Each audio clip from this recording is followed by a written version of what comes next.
কেয়ামতের দিন একজন মানুষকে আল্লাহর সামনে হাজির করা হবে। হিসাব চলছে, নেকির পাল্লা উঠছে, কিন্তু হঠাৎ দেখা গেল জান্নাতে যাওয়ার জন্য তার একটা নেকি কম। আল্লাহ বলবেন, যাও কোথাও থেকে একটা নেকি নিয়ে আসো। লোকটা ভাববে, একটা নেকি তো কোথাও না কোথাও পাওয়াই যাবে। সে দৌড়ে যাবে মায়ের কাছে, আম্মা একটা নেকি দাও।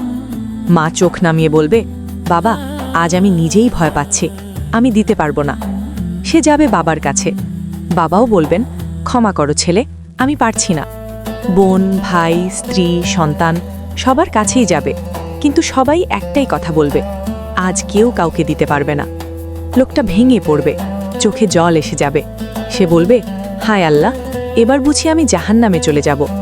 ঠিক তখনই একজন অচেনা মানুষ তার পাশে এসে দাঁড়াবে, বলবে, কি হয়েছে? সে কাঁদতে কাঁদতে বলবে, শুধু একটা নেকি কম, নইলে আমি জান্নাতে চলে যেতাম। লোকটা একটু থামবে, তারপর বলবে, আমার কাছে মাত্র একটাই নেকি আছে, তুমি এটা নিয়ে নাও। সে অবাক হয়ে বলবে, তুমি দেবে?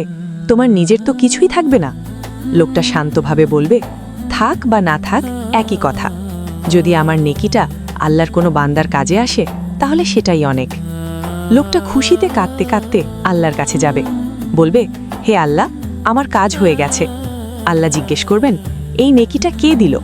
সে বলবে, একজন লোক দিল, যার নিজের কাছেও একটাই নেকি ছিল। আল্লাহ তাকে ডাকবেন, তিনি সামনে এসে দাঁড়াবেন।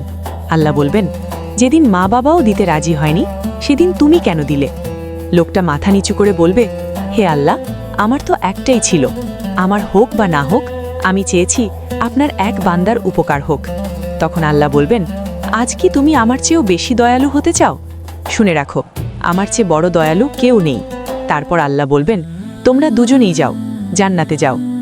এটাই আমাদের আল্লাহ, তিনি শাস্তি দেওয়ার অজুহাত খোঁজেন না, তিনি ক্ষমা করার বাহানা খোঁজেন। তাই কখনো হতাশ হইও না, আল্লাহর রহমত তোমার গুনাহর থেকেও বড়।